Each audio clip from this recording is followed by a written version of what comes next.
The Antique Scene by Grassic, Gibbon. The history of Scotland may be divided into three phases of colonisation, civilisation and barbarisation.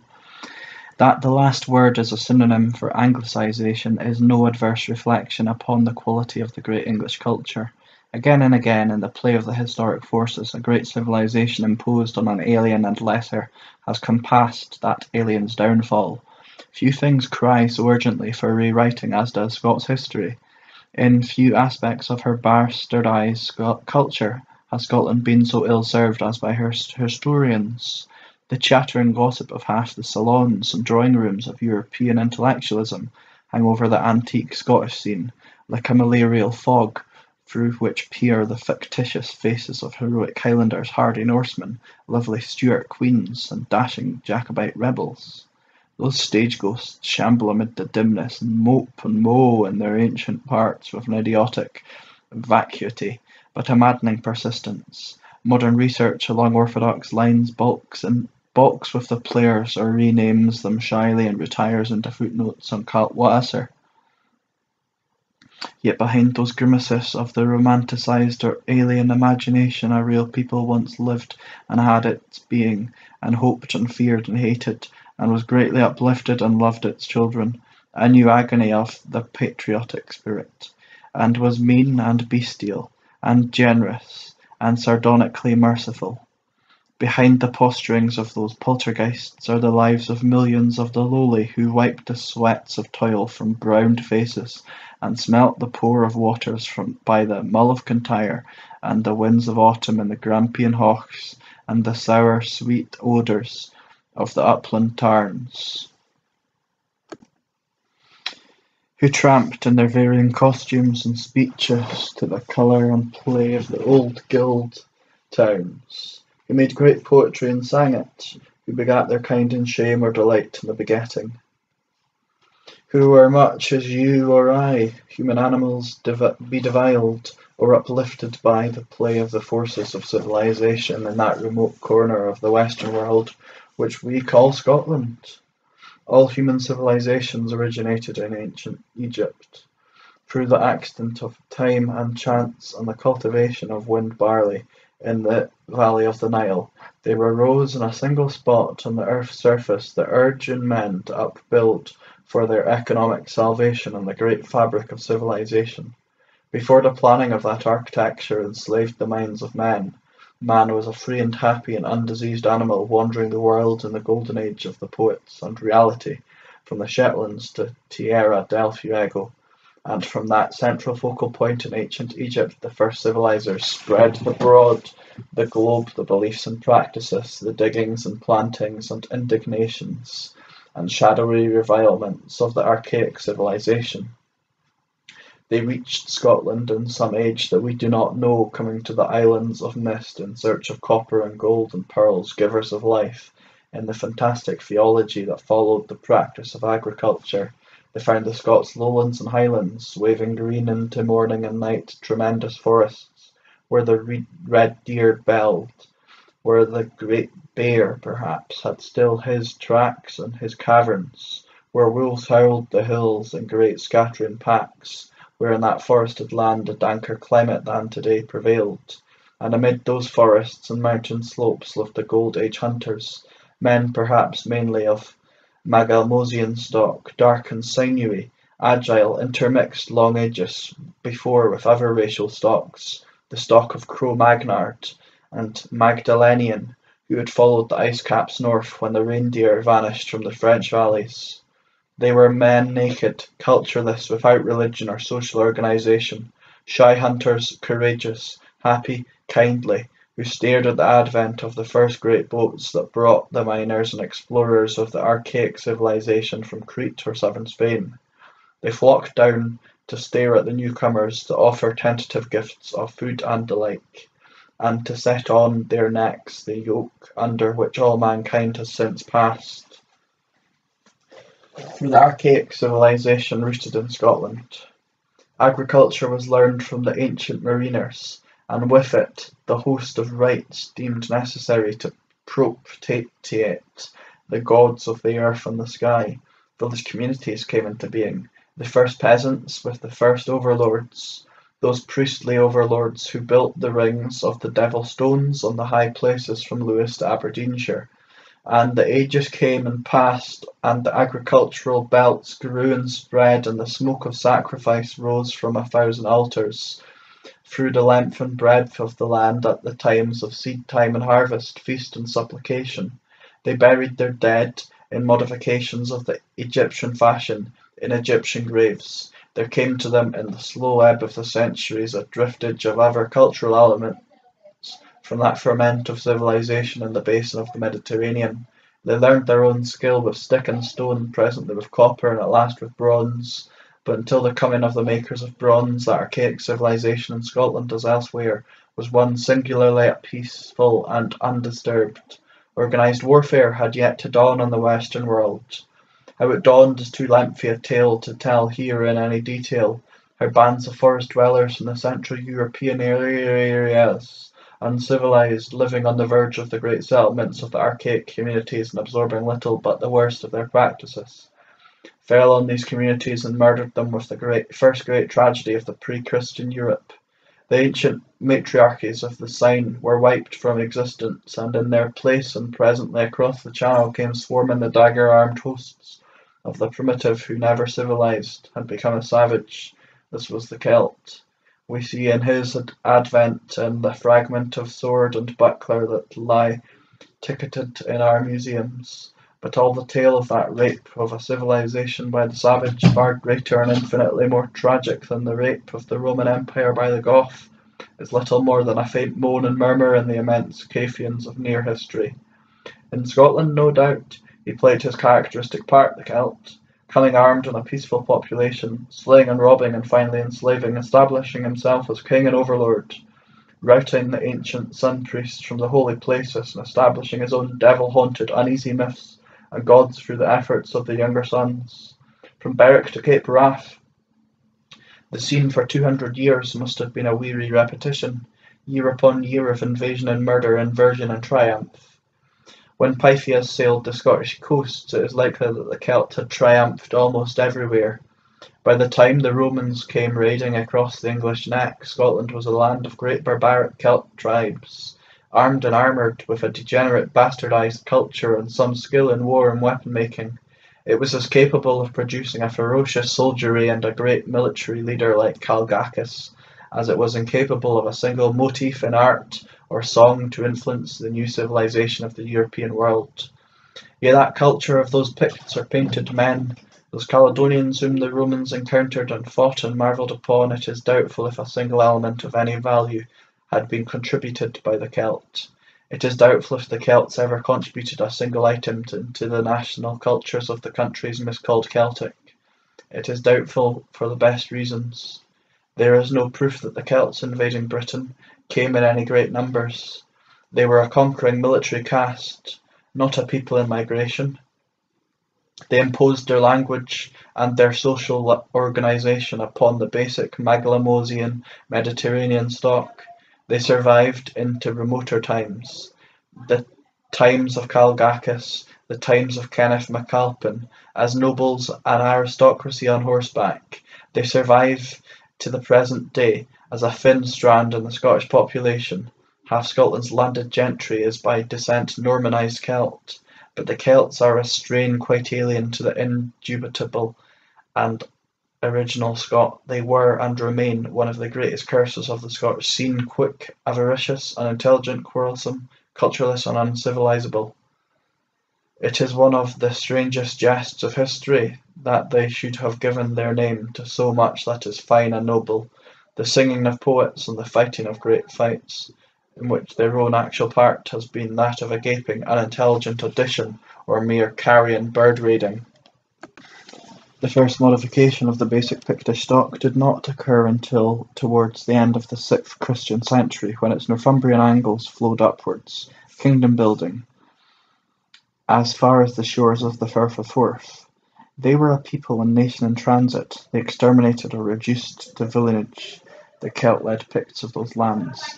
They succeeded in doing those things not because they were braver or more generous or God-inspired than the Pictish tribes, but because of the fact that they were backed by the Saxon military organisation.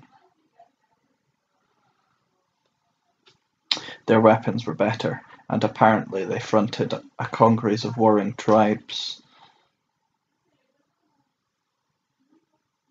inanely led in the usual Celtic fashion, tribes which had interwarred and raided and murdered, and grown their crops and drunk their ale unstirred by alien adventure since the passing of the Romans. The Anglo pressed north, something new to the scene, bringing his own distinctive culture and language, his own gods and heroes and hero myths. About the same time, a tribe of Celtic Irish Mediterraneans crossed in some numbers into Argyllshire, and allied themselves with or subdued the ancient inhabitants. From that alliance or conquest arose the kingdom of Dalriada, the kingdom of the Scots. Yet this Irish invasion had no such profound effect on the national culture as the coming of the Angles in the south. The Irish Scots were much of the same speech and origin as the Argyllshire natives, among whom they settled.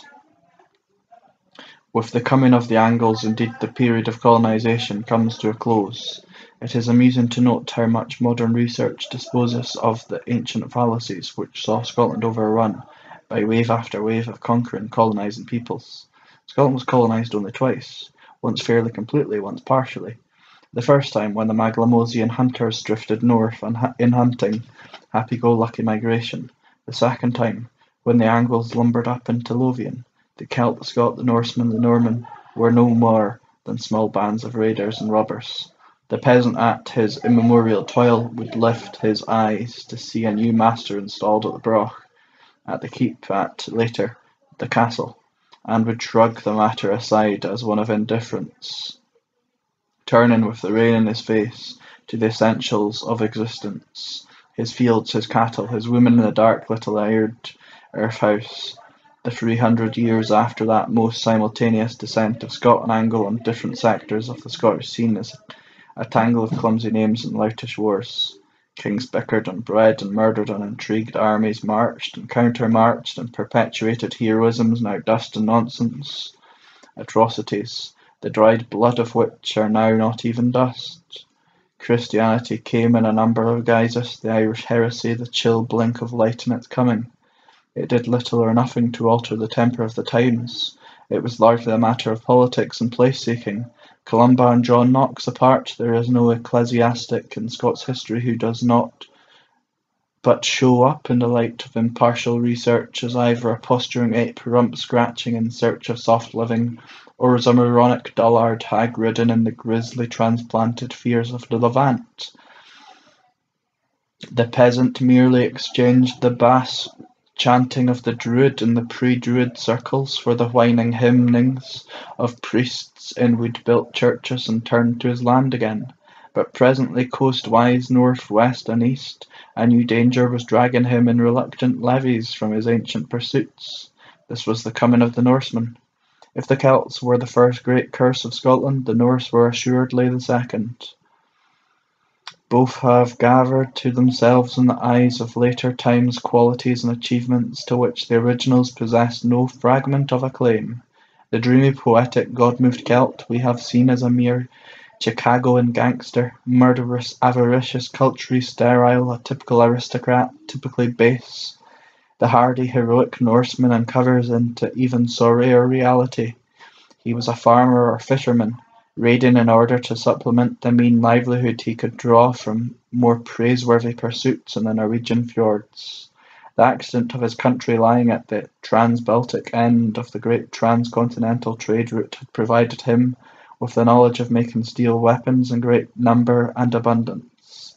Raiding Scotland, he was in no sense a superior or heroic type, subduing a lowly or inferior. He was merely a pirate with a good cutlass, a thug with a sudden and efficient strangling rope.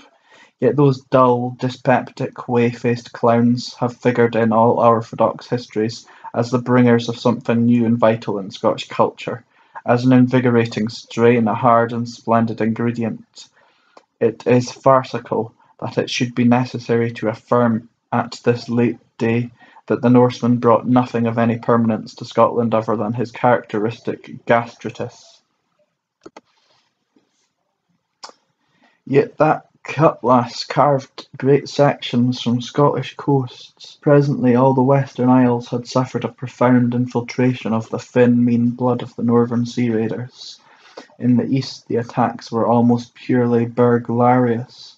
The hardy Norseman, with his long grey face, so unfortunately reminiscent of a horse's, would descend on that and this village or township, steal and rape and fire, and then race for our ships to escape encounter with the local levies. On such occasions, as he landed in any force and met the Picts, even the idiotically badly led Celt-led Picts, in any force he would, as at the Battle of Aberlemno, be routed with decision and vigour. Yet those constant raidings weakened the eastern kingdom of the Picts. In AD 844 the Scot king, Kenneth MacAlpin, succeeded to the Pictish throne. It was evidently regarded as the succession of a superior to the estates of an inferior. Thereafter, the name Pict disappears from Scottish history, though paradoxically immortal, the Pict remained.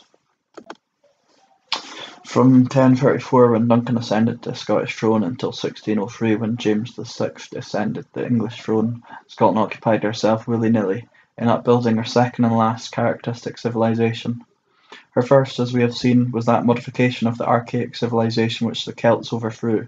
The second, which slowly struggled into being under the arrow hails, the ridings and rapings and throat-cuttings of official policy, the jealous restraints of clerical officialdom, was compounded of many cultural strands. It was in essentials a Pictish civilization, as the vast majority of the inhabitants remained Picts. But in the lowlands it has changed once again its speech, relinquishing the alien Celtic in favour of the equally alien Anglo-Saxon.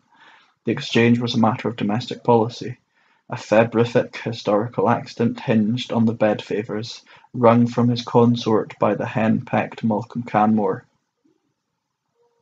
The third of the name of Malcolm to rule in Scotland, his speech, his court, and his official pronunciamentos were all Celtic until he wedded the Princess Margaret, who had fled from the Norman invasion of England, a great niece of Edward the Confessor. Margaret was a pious daughter of the Church and greatly shocked at the Celtic deviations from Roman dates and ceremonial incantations. She devoted her life to bringing the usages of the Scottish Church into harmony with Orthodox Catholicism. She bred assiduously. She bred 6 sons and 2 daughters, and in return for the delights of the shameful intimacies which begat this offspring, the abashed Malcolm refrained from any hand in their christening. They were all christened with good English names. They were taught English as their native speech. They lived to grow up on Anglicised court and church and town. And the 2 great women in Scots history, it is doubtful if the most calamitously pathological influence should be ascribed to Margaret the Good or to Mary the Unchaste.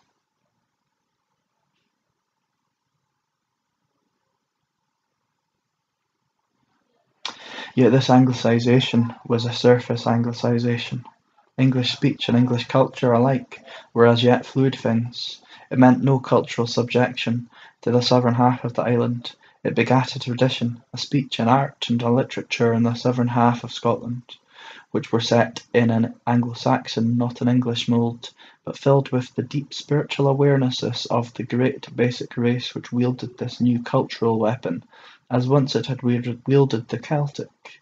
It was a thing national, and with a homely and accustomed feel, this language, in which Wainton and Barber and Blind Harry were presently telling the epic stories of the Great War of Independence. The effect of that war, the unceasing war of several centuries, was calamitous to the Scots civilization in that sense that it permanently impoverished it, leaving Scotland but for a brief blink always a poor country economically, and a blessing in that it set firmly in the Scots' mind of the knowledge of national homogeneity. Scotland was the home of true political nationalism, once a liberating influence, not as now an inhibiting one. Not the nationalism forced upon an unwilling or indifferent people by the intrigues of kings and courtesans, but the spontaneous uprising of an awareness of blood brotherhood and freedom right. In the midst of the many dreary and shameful pages of the book of Scottish history, the story of the rising of the Scots under the leadership of William Wallace still rings splendid and amazing. Wallace was one of the few authentic national heroes, authentic in the sense that he apprehended and moulded the historic forces of his time in a fashion denied to all but a few of the world's great political readers. Cromwell, Lincoln, Lennon.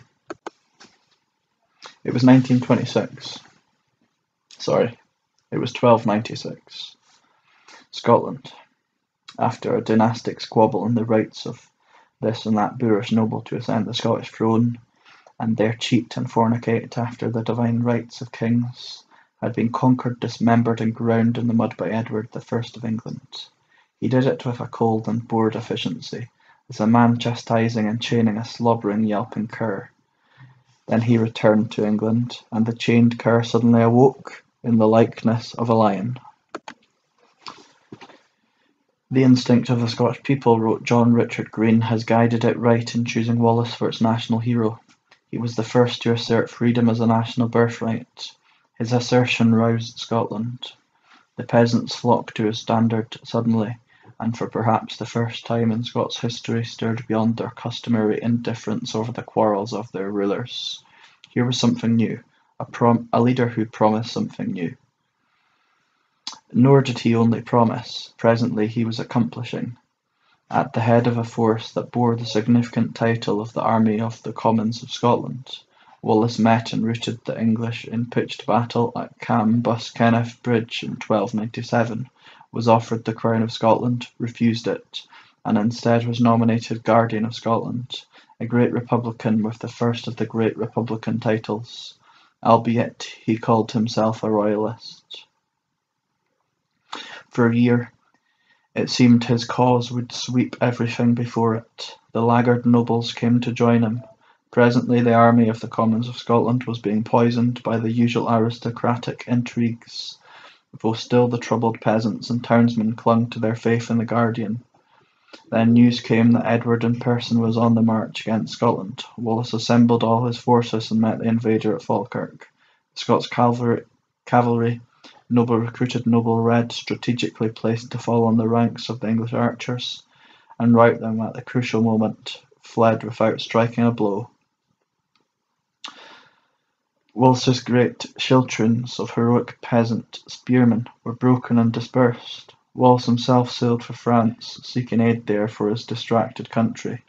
In 1304 he returned, was captured by the English, tried and condemned as a traitor, and hanged, castrated, and disembowelled on Tower Hill.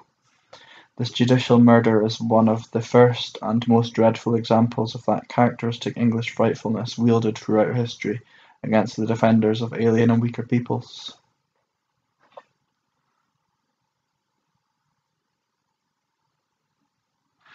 More serious than Wallace's personal fate, it murdered that fine hope and enthusiasm that had stirred the army of the Scots Commons on the morning of Falkirk.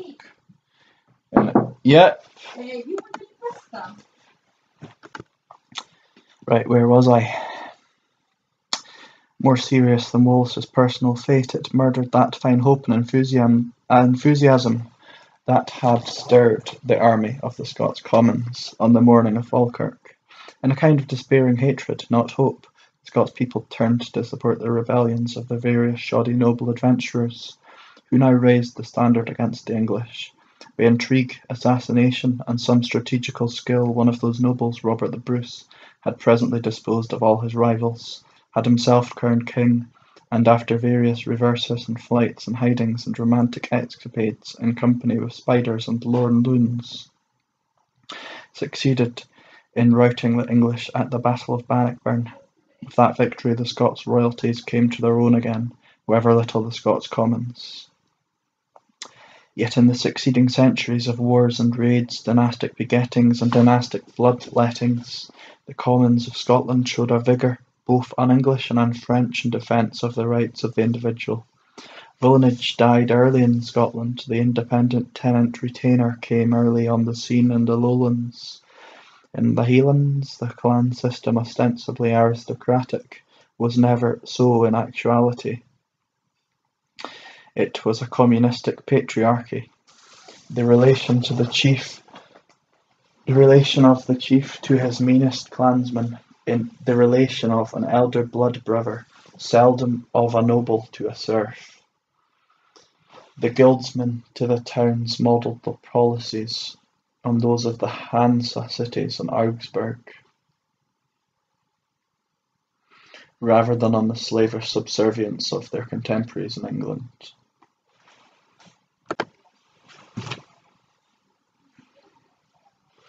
Presently, the French alliance, disastrous from a military point of view, was profoundly leavening the character of Scots culture, leavening, not obliterating it.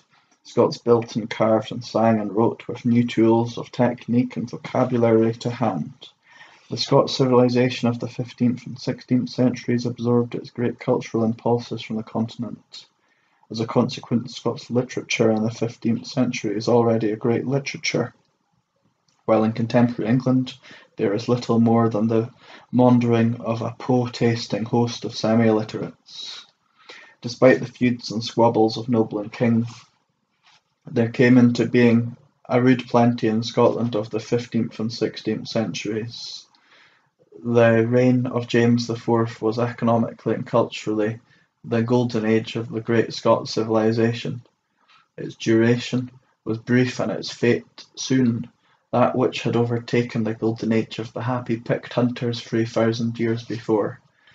The end of James IV at Flodden in 1513, the dark end, the greatest raid of the Scots into England, plunged the country into 15 years of misgovernment, when this and that clownish noble attempted to seize the power through this and that intrigue of palace and bedchamber. The golden age faded rapidly, as marauding bands of horse clattered up the cobbled streets of the towns and across the fertile lowland croplands.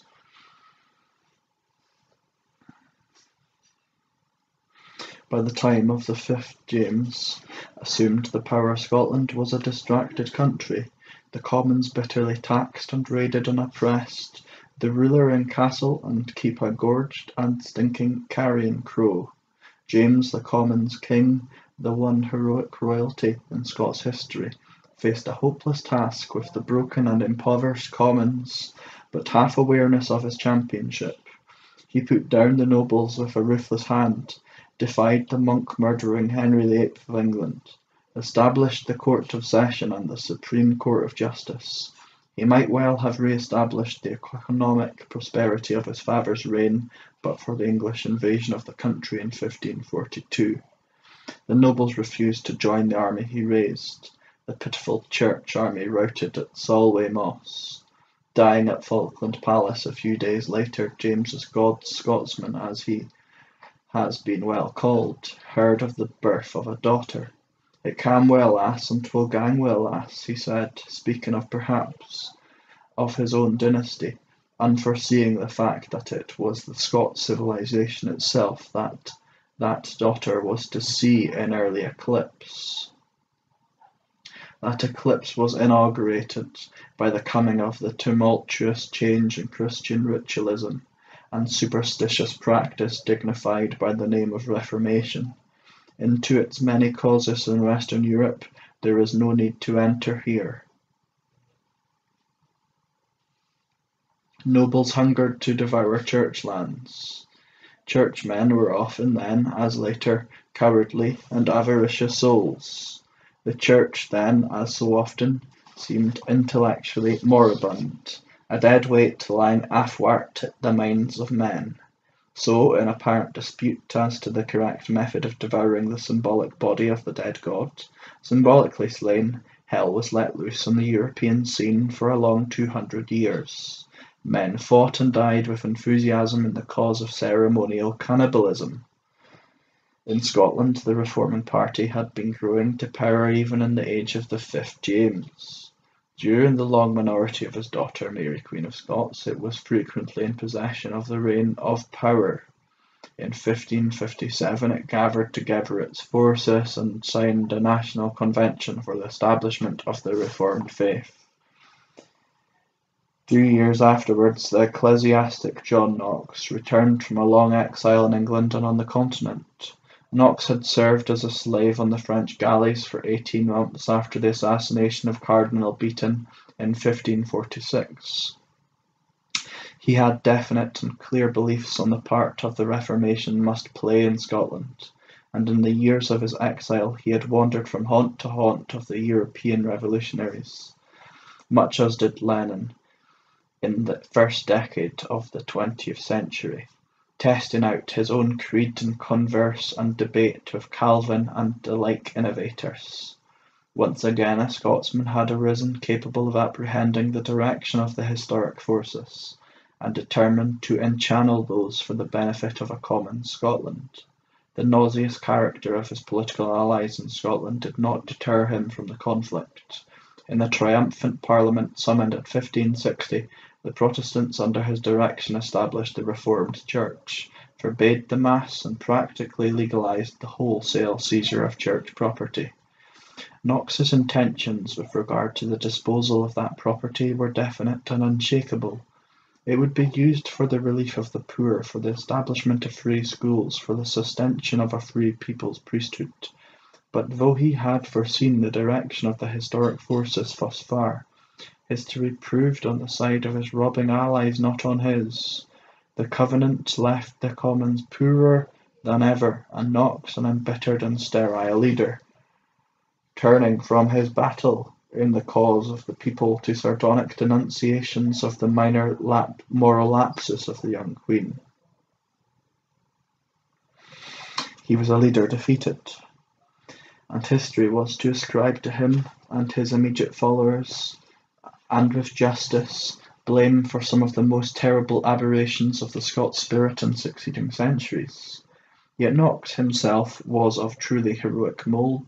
Had his followers far less, his allies been of like metal, the history of Scotland might have been strangely and splendidly different.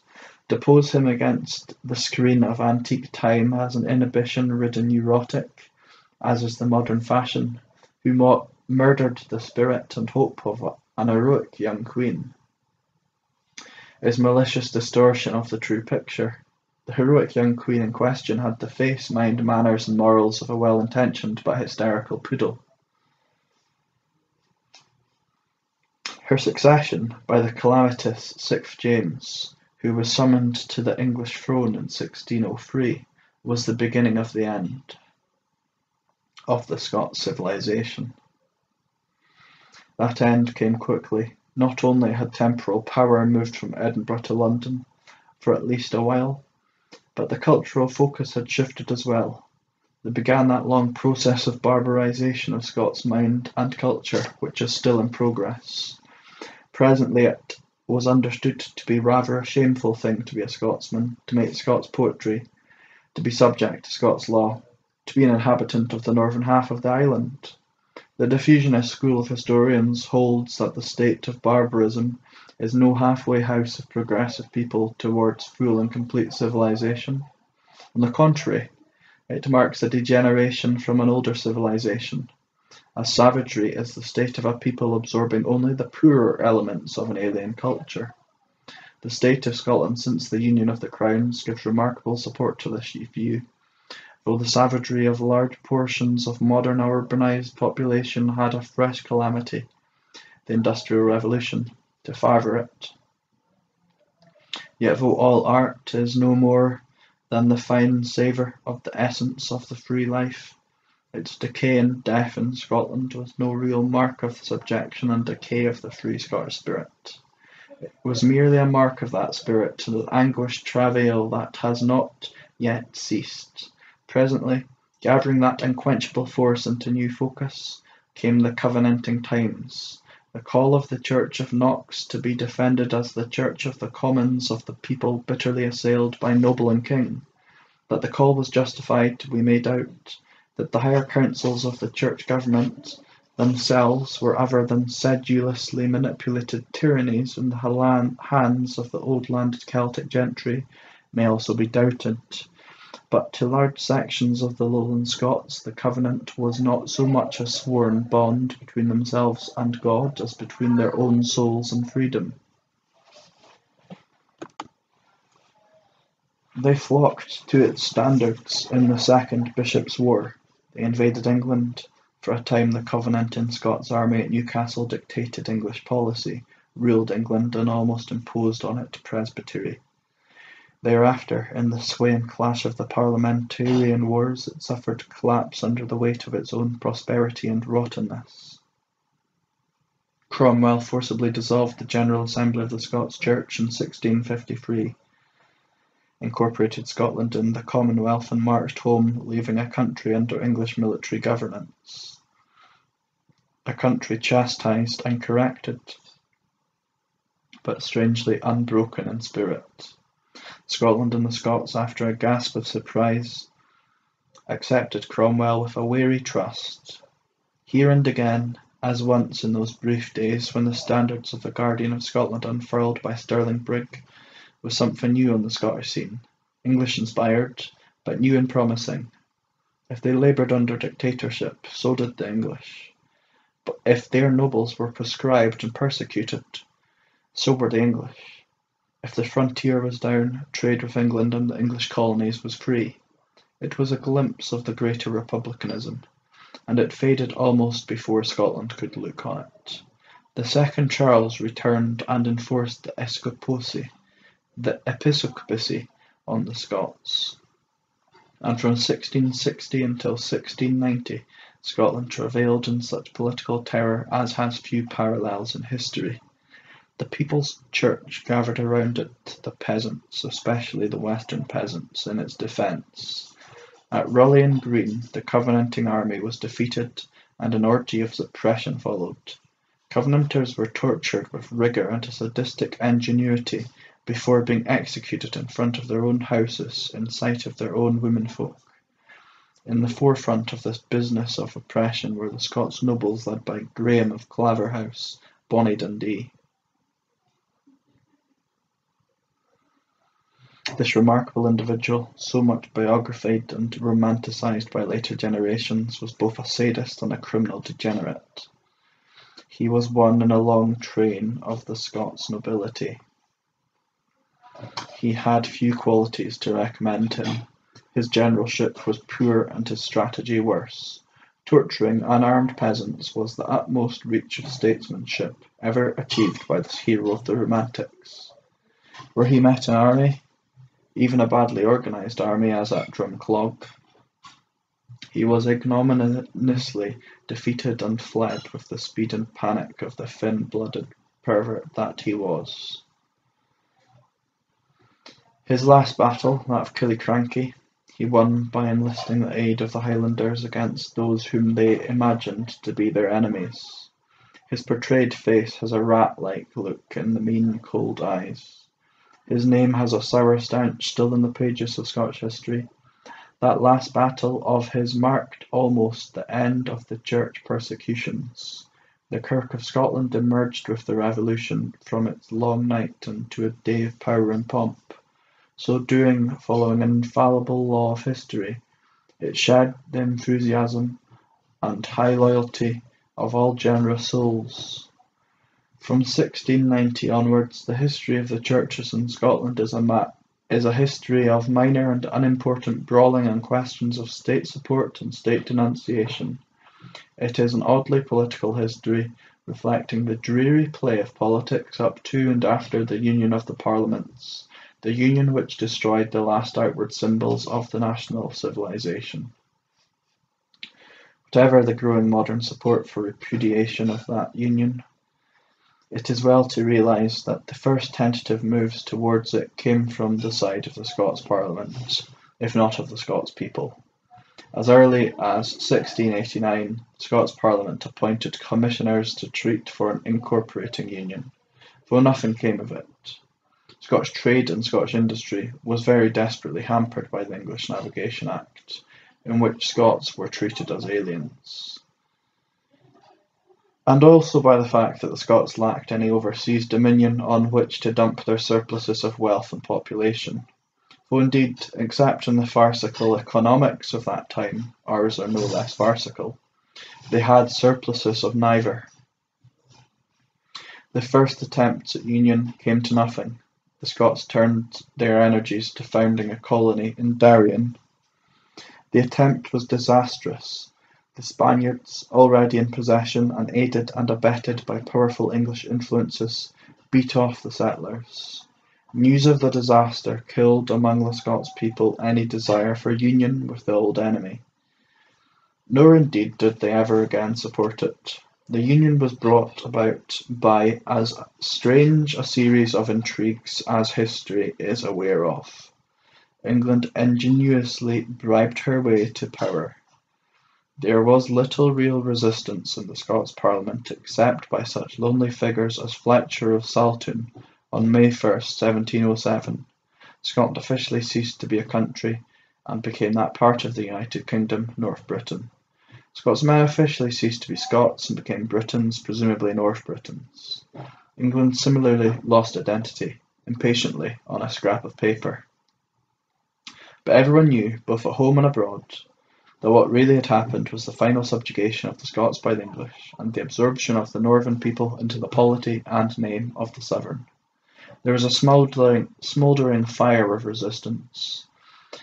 It sprang to flame twice in the course of the first half-century. In 1715, the Earl of Mar raised the standard for the exiled Jacobite king. He received a support entirely unwarranted by either his own person or that of the puppet monarch whose cause he championed. At the strange-drawn Battle of Sheriffmuir, the Jacobite rebellion was not so much suppressed as suddenly bored. It was as though its supporters were overtaken by a desire to yawn at the whole affair. They melted from the field, not to assemble, they or their sons, for another 30 years. This was with the landing of Prince Charles Edward in the Highlands in 1745. Scotland of the Highlands, great sections of Scotland of the Lowlands, took him to their heart. The clans rose in his support, not unwillingly following the call of their chiefs. Here was relief from that crushing sense of inferiority that had pressed on the nation since the first day of the Union. Here was one who promised to restore the ancient times, the time of meal and milk and plenty of the 5th James. Here was one who promised Scotland her nationhood again. In after years it became the fashion to pretend that the vast mass of the Scots people were indifferent to or hostile to this last adventure of the Stuarts. But there was no Scotsman worthy of the name who was not, at least at first, an enthusiast and a partisan. Charles marched from victory to victory.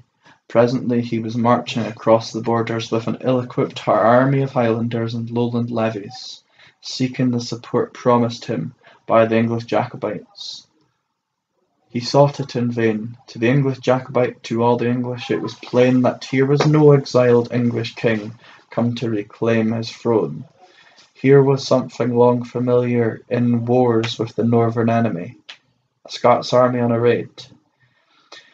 Charles turned back at Derby, and turning, lost the campaign, lost the last chance to restore the ancient nationhood of Scotland, lost, which was of no importance, himself. His final defeat at Culloden inaugurated the ruthless extirpation of the clan system in the Highlands, the extirpation of almost a whole people. Sheep farming came to the Highlands, depopulating its glens, just as the Industrial Revolution was coming to the Lowlands, enriching the new plutocracy and brutalising the ancient plebs. Glasgow and Greenock were coming into being as the last embers of the old Scots culture flickered and fuffed and went out.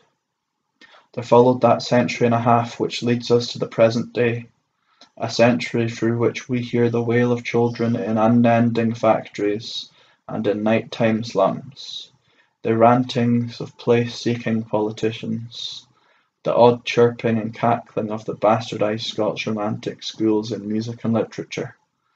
It is 150 years of unloveliness and pridelessness, of growing wealth and growing impoverishment, of Scotland sharing in the rise and final torturing maladjustments of that economic system which holds all the modern world in thrall. It was 150 years in which the ancient picture spirit remembered only at dim intervals, as in a nightmare, the cry of the wind and the hair of free men in that ancient life of the Golden Age, the play of the same wind and the banners of Wallace when he marshalled his skilled trains at Falkirk.